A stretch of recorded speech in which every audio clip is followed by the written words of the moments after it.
त्याला काय म्हणतात? कुत्र्याच्या ओरडण्याला काय म्हणतात?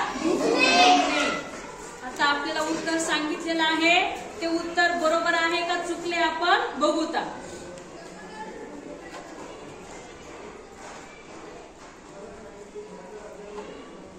भुंकणे उत्तर बरोबर आहे.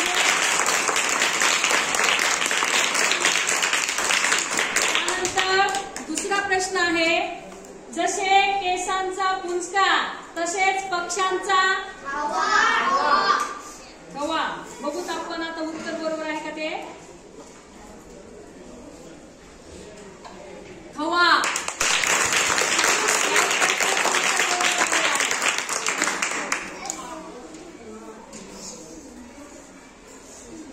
त्यानंतर तिसरा प्रश्न आहे, 5 अधिक 9 किती?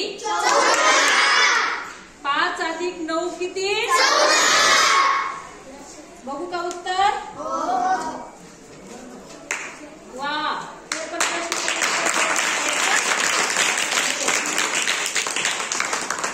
5 आणि 9 14.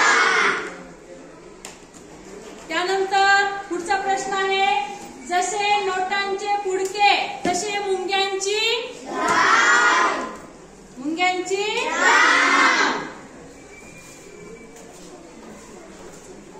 याही प्रश्नाचं उत्तर बरोबर